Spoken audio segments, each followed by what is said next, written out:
James sudah 3 hari tidak makan. Ia ke toko beli makanan, tapi uangnya kurang 1 sen. Ia lalu menyanyikan sebuah lagu untuk menggenapinya. Tapi, bos restoran marah dan melempar makanan itu ke wastafel dan mengusirnya.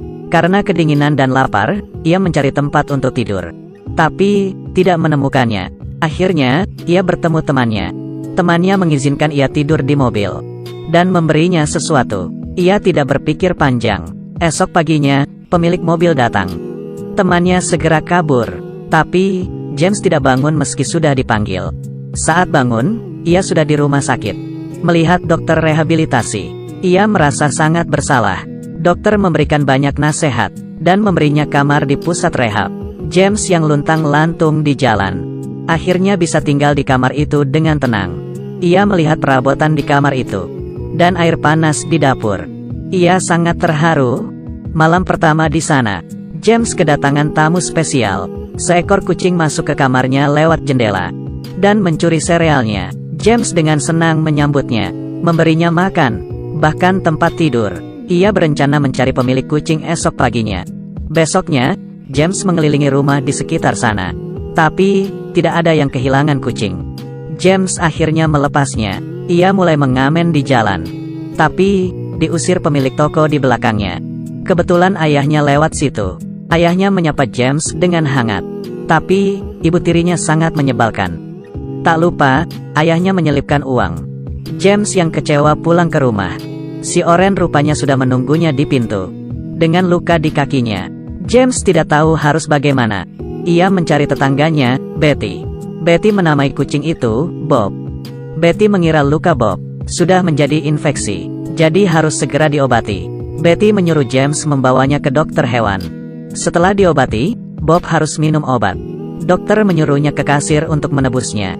James mengeluarkan segenggam koin, tapi kasir menatapnya dengan serius. Akhirnya, James memberi uang makannya minggu depan. Sesampainya di rumah, Nia mencoba segala cara supaya Bob menelan obatnya. Bagi seseorang yang belum pernah memelihara binatang, pasti sangat kewalahan dan bingung. Akhirnya, James meminta bantuan Betty. Ternyata Bob adalah kucing jantan. Ia menyentuhi Betty dan minum obatnya. Esoknya, James pergi ke jalanan untuk mengamen lagi. Tapi, Bob terus mengikutinya. Bahkan, ikut naik bus. Penumpang di bus memperhatikan Bob. Bob lari ke lantai 2 dan melompat ke pangkuan James. James dan Bob berjalan beriringan. James mengajari Bob untuk naik ke punggungnya. Bob yang pintar langsung mengerti maksud James. Bob bergelayutan di punggung James dengan santai. Orang-orang mulai memperhatikan mereka. Banyak yang ingin membelai Bob. Keberadaan Bob membuat James mendapat berkali-kali lipat uang dari biasanya. Hari ini, uang yang didapat James bisa untuk makan seminggu. James mengajak Bob tos dan bersama menikmati hasil hari ini.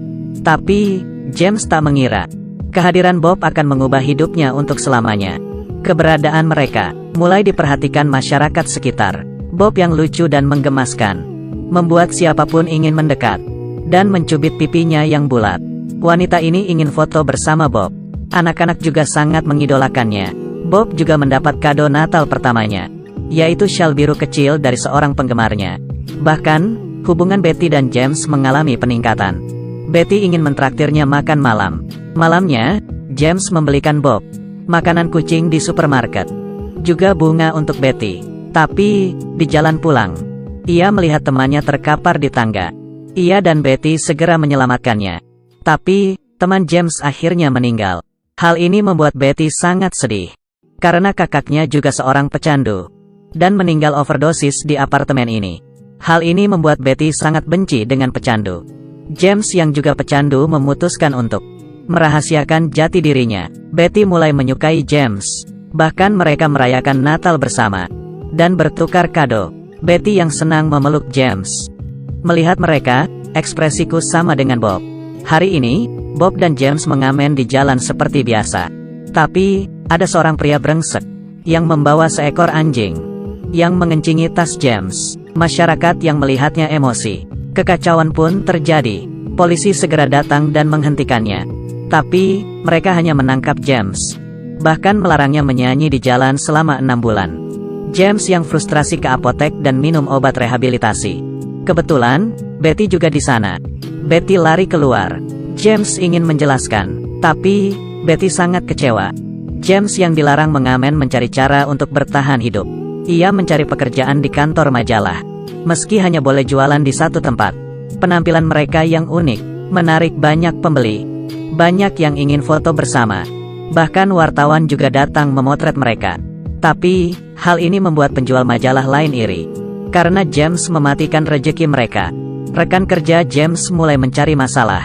Hari ini, saat menjual majalah, sepasang suami istri minta foto bersama. Mereka menyelipkan uang tip di saku baju James, lalu mengambil majalah. James dilaporkan oleh rekannya. Selama sebulan, ia dilarang menjual majalah. Sesampainya di rumah, ia menuang semua isi tasnya. Uangnya tidak cukup untuk hidup sebulan. Ia terpaksa curi-curi mengamen di tempat yang sepi. Akhirnya, ia berhasil melewati 1 bulan yang sulit. Hari pertama masuk kerja, seorang wanita dan anaknya membeli majalah dan menawar Bob. James tentu tidak mau menjualnya. Tapi, wanita itu mulai memaksa. James yang kesal, bertanya, "Harga anakmu berapa? Mungkin kita bisa berdiskusi." Seekor anjing di sana menakuti Bob. Bob lari di depan. Anjing itu terus mengejarnya. Bob lari di jalan raya dan seketika menghilang. James bertanya dan mencari di setiap sudut kota, tetapi hasilnya nihil. James kehilangan Bob dan menyalahkan dirinya. Separuh jiwa James pergi. Hidupnya tidak bergairah melihat pengedar narkoba di luar. Ia tergoda. James keluar dan bertanya pada mereka, "Apa kamu melihat kucingku?" Mungkin Tuhan sedang menguji James. Sesampainya di rumah, ternyata Bob sudah kembali. James memeluk dan menciumnya. Ia takut Bob menghilang lagi. James memutuskan untuk berhenti memakai narkoba. Ia pergi ke rumah Betty dan menceritakan keputusannya. Tapi, James menolak bantuan Betty. Proses putus obat sangatlah menyiksa. James mulai gelisah, stres, dan marah. Ia sakau sampai lemas keringatan. Setiap ia tidak kuat, ia melihat Bob yang selalu setia bersamanya. Bob memberinya kekuatan untuk bertahan. Akhirnya, di suatu pagi yang cerah, James bangun. Ia segera mendatangi Betty yang ternyata mau pindah rumah. Betty sangat senang dan memeluknya. "Selamat, kamu berhasil." James ikut senang karena Betty sudah merelakan kematian kakaknya. Betty mau pulang ke rumah orang tuanya. Tapi, perpisahan bukanlah akhir. Betty memberi James Dreamcatcher yang melambangkan kerinduan. Tak lupa, ia menyertakan alamat dan nomor teleponnya. James mendapat tawaran di sebuah perusahaan penerbit. James dan Bob datang ke sana. Ternyata, penerbit itu ingin menulis kisah James dan Bob dalam sebuah novel. Setelah selesai berdiskusi, James pergi ke rumah ayahnya. Ia berkata sudah bersih dari narkoba dan minta maaf ke ayahnya. Ayahnya mengambil dompet dan mengeluarkan foto masa kecil James. Ayahnya berkata, "Kamu selalu ada di hatiku.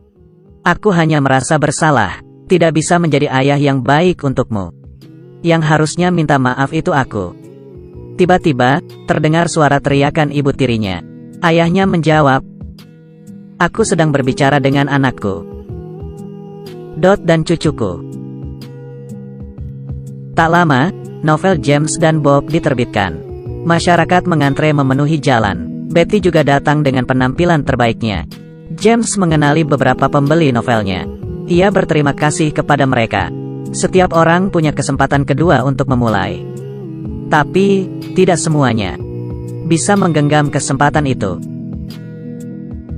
Aku sangat beruntung, karena memiliki orang-orang yang mendukungku, yang membantuku melalui semuanya.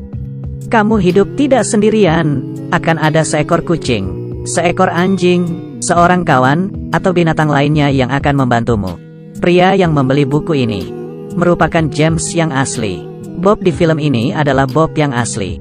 Film ini dibuat berdasarkan kisah nyata. Semoga kisah ini bisa menjadi inspirasimu. Terus berusaha untuk hidup yang kamu inginkan.